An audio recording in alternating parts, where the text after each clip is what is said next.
Hello everybody, welcome back to Steamsphere Gaming. My name's Matt. And I'm Jordan.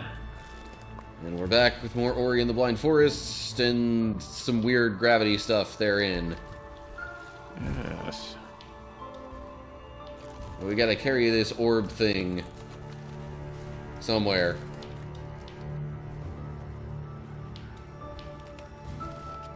Somewhere.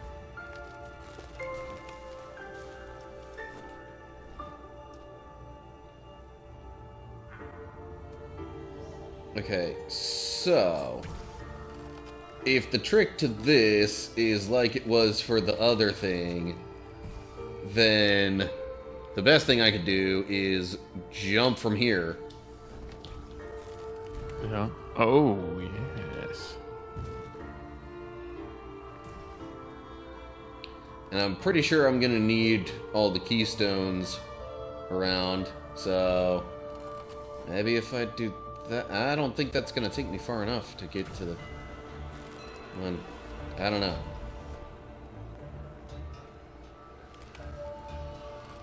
I might as well give it a try, I guess. Trying to jump over there. Nope. Can't double jump with that. Man, that'd be a huge difference. Oh, geez. But the individual blocks like that can change the gravity too. Interesting. Huh. Maybe I should just drop down here for now. And pick that up again. Go along here.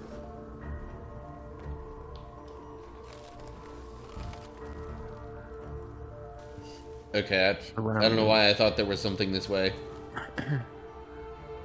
I thought there would be too. It seems like there should be. Oof. Surrounded by spikes. Yeah.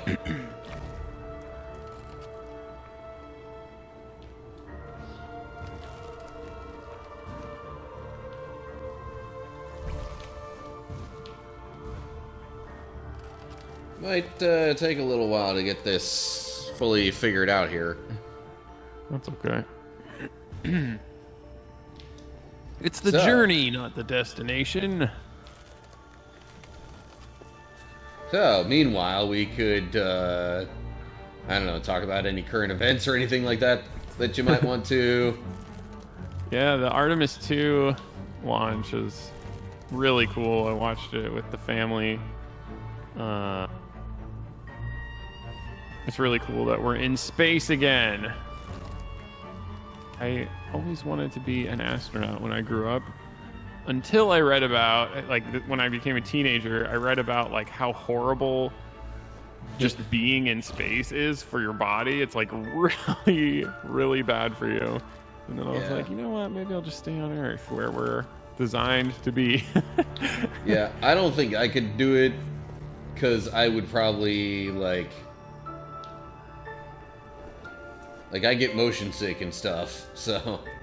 Yeah, I would be okay for the motion sickness, but, like, just being out of the atmosphere, you're bombarded with tons of radiation, and then, like, I mean, these astronauts will be fine because they're not in space very long, but the people on space stations that are there for extended periods of time, all their muscles atrophy, and their bones also sort of atrophy, and so they have to, like, relearn how to walk and go through tons of physical therapy. It's, like, it's really hard on your body. And, like, I think if we figured out a way, if we figure out a way to do artificial gravity, I would definitely be more down for going to space.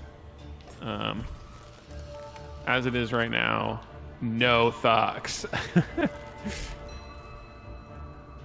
Maybe they just, need to figure out whatever technology is being used here in this game.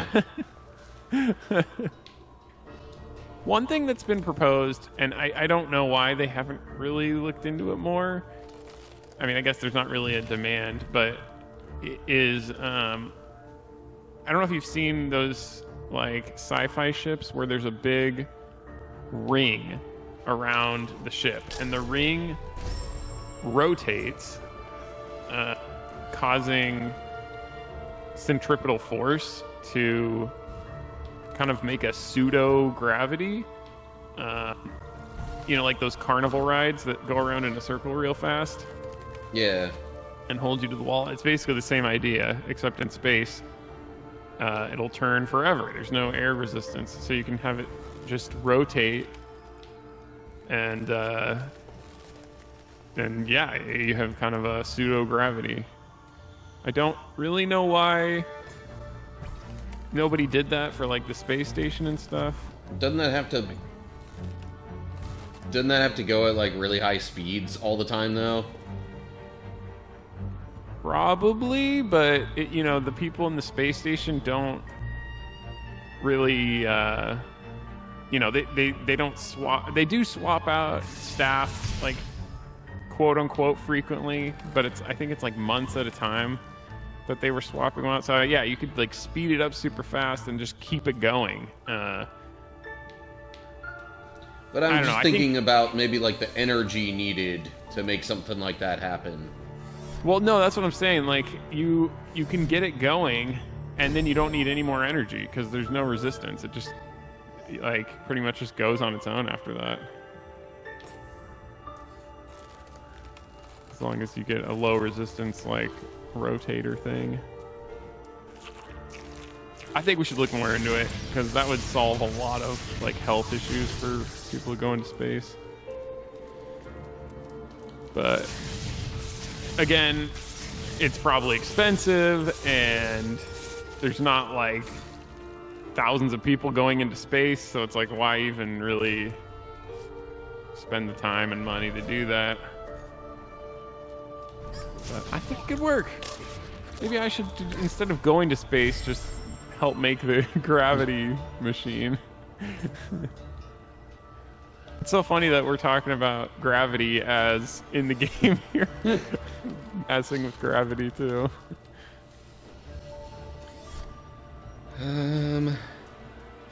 Well, if I am gonna need those keystones, I am having trouble figuring out how to get them.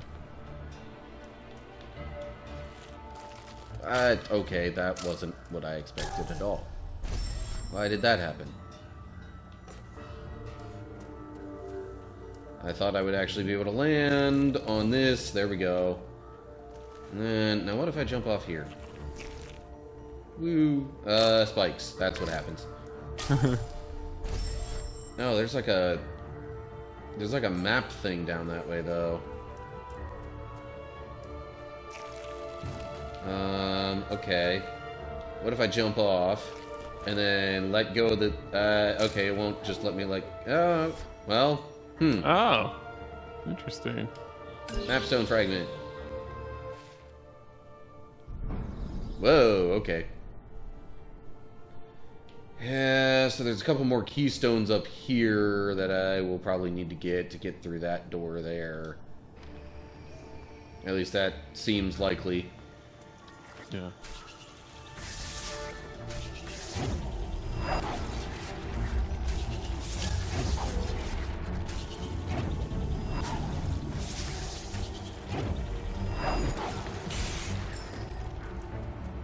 Yep, it needs 4.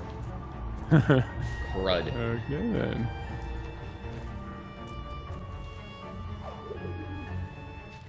Okay.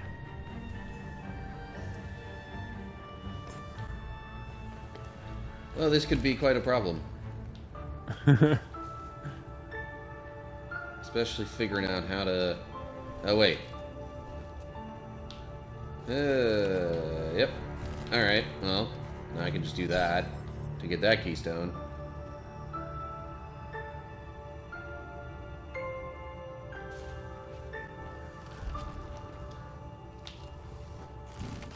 And do a little more jumping around on these. Change gravity that way.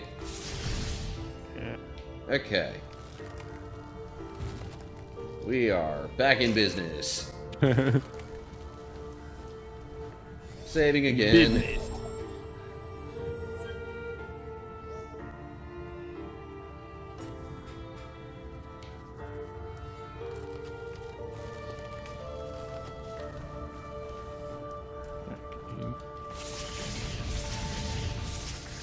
So, not that this is especially relevant, but you know, you got to talking about the whole Artemis thing, and Yeah. So, at work, the one radio station that's typically on in the one area is like the local rock radio. Yeah. And Butt rock? What's that? Butt rock? I don't know if I'd call it that exactly. We play nothing but rock. Anyway, sorry. Distraction. But in any case, that station decided, in honor of, you know, the stuff going on with the Artemis mission, that they would play the entirety of the Pink Floyd album, Dark Side of the Moon. Oh, nice. I mean, they kind of broke it up into pieces. You know, kind of during the commercial breaks of their one, like, talk show program or whatever you want to call it. Yeah, I figured they'd probably have to break it up. I gotcha. Whoa, man. Surprised I pulled off that little stunt first try. Where do I want to go now?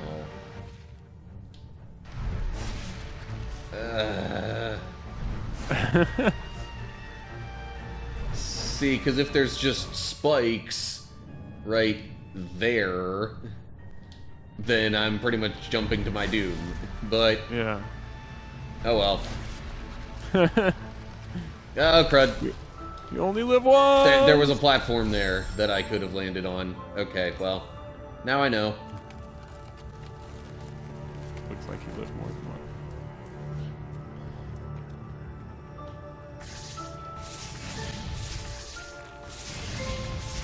Yeah, because this is a video game and not real life.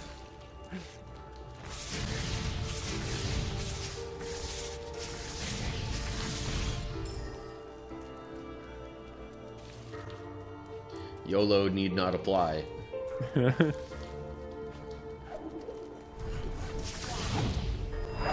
guess it would be yompt. Yompt. You only live many times.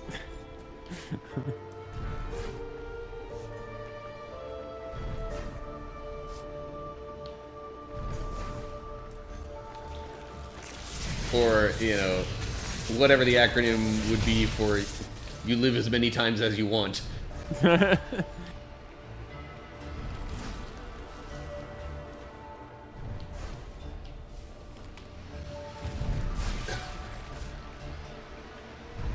Actually, I'm wondering if the orb thing that I'm holding right now would protect me from any of the, like, heat blast looking stuff. Not sure though, and I'm not gonna push it. Yeah. Oh, crud.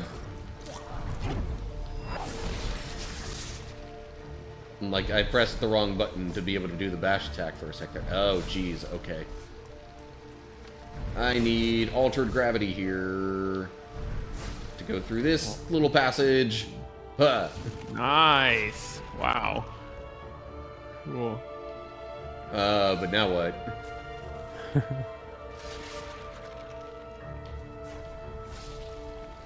Okay.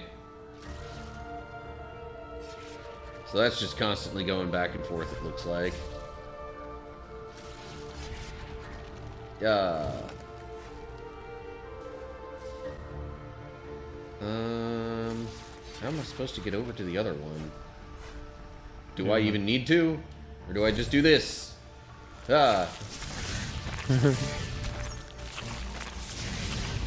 I'm sure there's like different strategies you could do for multiple. Like maybe some people use that somehow and some people don't. I don't know. Okay, you know what? I'm dropping the gravity changing thing for a moment.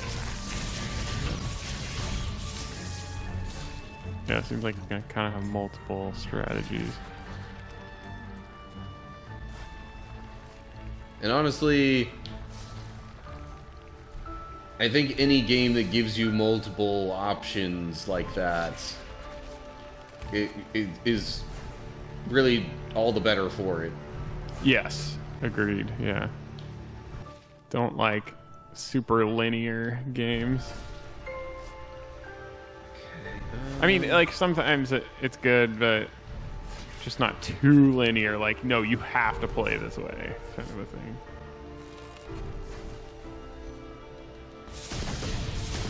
All right, I gotta do a burst thing on that. Is that even really necessary? What did that even accomplish? I think maybe I just got more of the, like, you know, ability experience point things or whatever you want to call them. Alright, now how do I get out of here?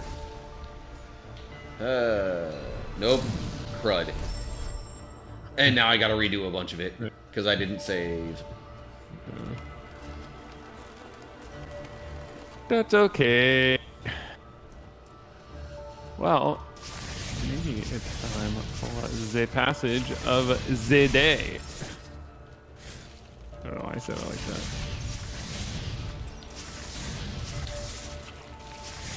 But, yeah. So I have two, and I don't know which one I'm going to do. I'm going to do...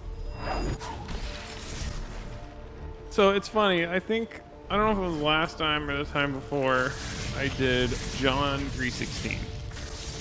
At least mentioned it in part of my passage. This time, I'm going to do 1 John 3:16. And I actually didn't mean to do it, but it was like, it just made, you know, I don't know, it just came up. It was kind of what I was thinking about. So yeah, I guess it is a verse of the day. 1 John 3:16. This is how we know what love is. Jesus Christ laid down his life for us, and we ought to lay down our lives for our brothers and sisters. And it's very short and not so simple, because I feel like there's just so much in there. Like, for one thing, this is what was on my mind that I was thinking about. So, what would you do for somebody just like outside of everything? Let's just say someone's like, I would die for you. I would sacrifice my life so you could live. Like, to somebody, I mean, at first I'd be like, okay, yeah, right. Like, I don't know if I believe that. And then what if they actually do it? Someone's coming at you with a bullet. They've got one bullet in their gun. They shoot it, and this person dives in front, takes the bullet, and basically saves your life. You know, at that point, I'm like, okay, like, I owe my life to this person who just died to me, sacrificed themselves so I could live. Like, this is crazy. Like, you know, I don't really even feel like I know this person, and like they just sacrificed their lives for me, like, or their life for me. I you know, like, this is unbelievable. I owe my life to this person, literally. Yeah. And you know, like, in a way, you don't even have to imagine that situation, because that's what Jesus does for us. He did sacrifice his life for you individually. It's kind of almost exactly that situation.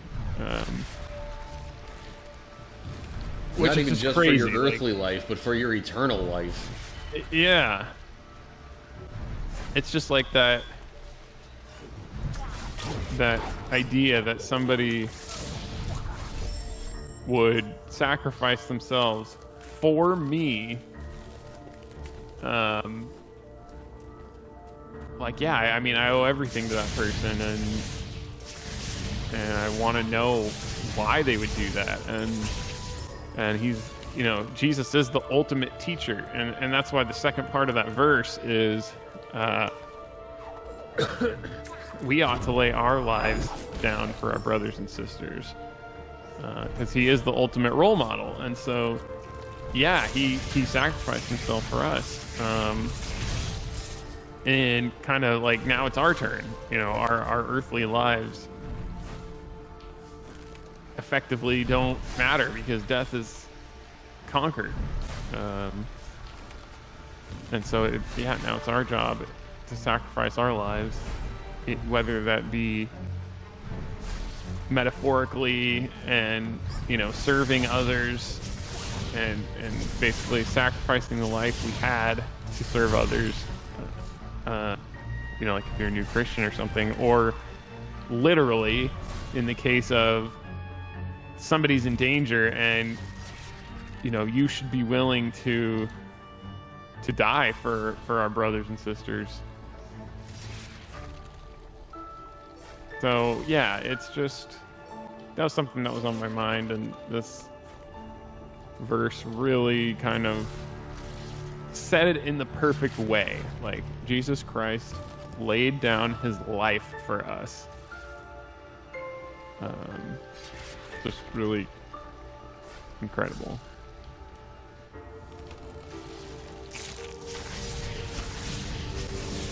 Yeah, but then on top of that, imagine if the person who laid down their life for you was actually still alive then. Yeah. Yeah, exactly. What would your relationship with that person be like? Yeah, I mean, I'd want to have a relationship with them and yeah, be with them, and you'd basically keep doing everything you could probably to show your gratitude and pay off the debt that it feels like you owe to them for them saving your life. Repay it in some way. Yeah, definitely. That's true.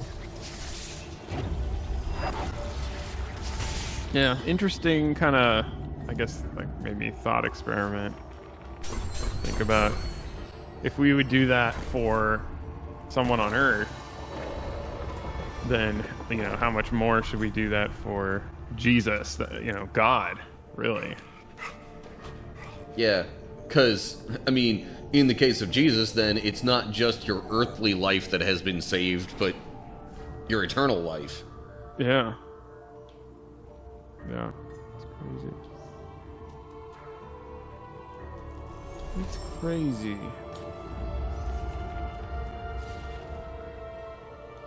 Alright. Now where am I going with this orb? I guess up to there still?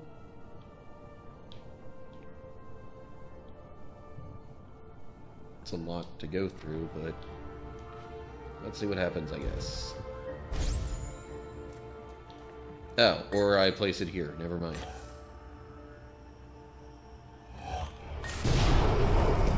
That was a much shorter remaining journey with the orb than I thought it was. Oh look, it made a bridge. Cool. This shrine must have powered all they had built. Look at it now. Look what it did. Okay. That doesn't really show me how much is different. Yeah. Oh, my friend. He's sad. Looks sad. Gumo?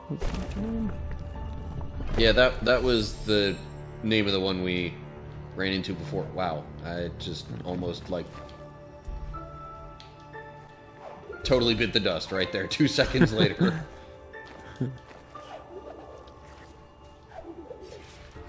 I mean, okay, it did build this bridge thing here.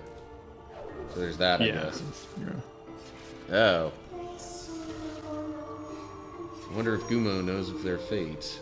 I hope he can forgive us that we live and they are gone. It's not like it's our fault they're gone? Not quite sure what's to forgive there. Yeah. Well, this could be difficult. Yeah, it looks a little crazy. Like, when am I even supposed to attempt to cross?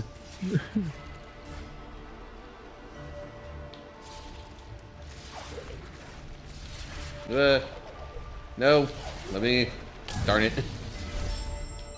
Okay. Good thing it saved not that long ago. Yeah. But it is gonna keep redoing that little scene there where it mentions Gumo. That's kind of annoying. Can spam through it, but yeah, I don't know. Okay. I'm up here now. Where does this lead?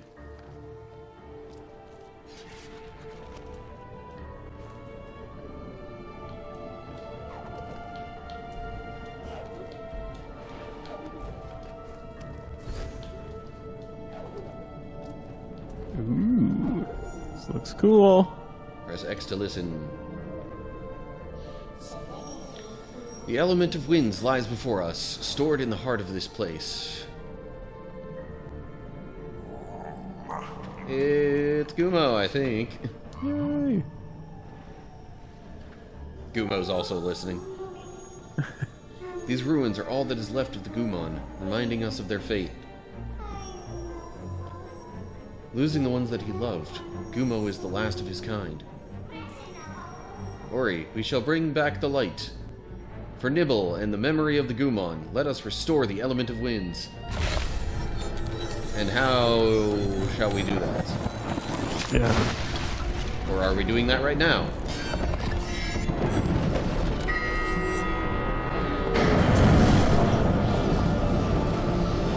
Jordan, you can't tell, but there's some rumbling going on in my controller and like a lot of epic sound effects and stuff.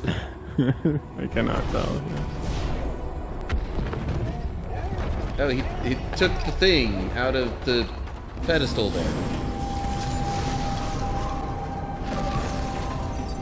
What's going on? Okay, so I'm riding the wind and dodging the obstacles and stuff, I guess. Jeez, that was unexpected. Okay, and some of the air blasts push us.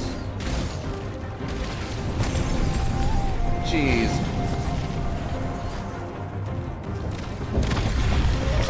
And those air blasts also hurt, apparently. So I guess I'm supposed to let go when I'm about to hit those. Yeah. Then there's all these other things that... Okay, really? Oh, I'm still alive. What the... Did not think I was still alive there. Yeah, I couldn't see you.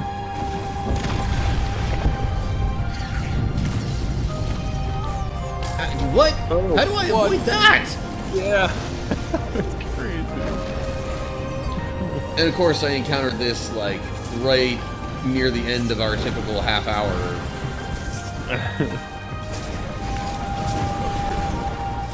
Well, it's a good cliffhanger.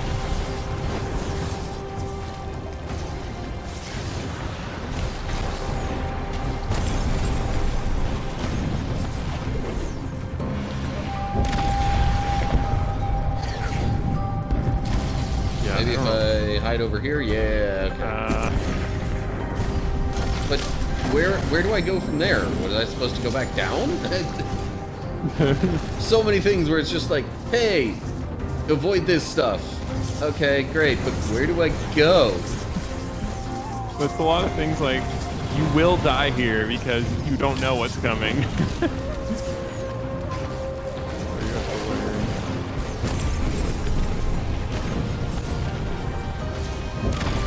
Oh, yeah, I guess maybe it breaks that ice below.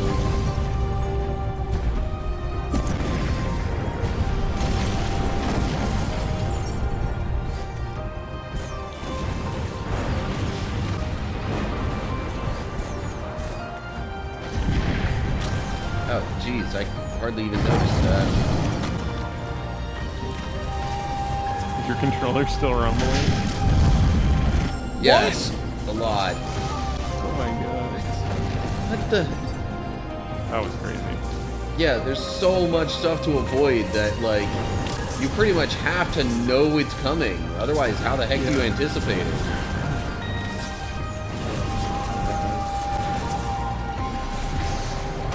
Also, the icicles seem to fall in kind of a weird way. That doesn't really help early on. Okay, I know I'm safe off to the right here.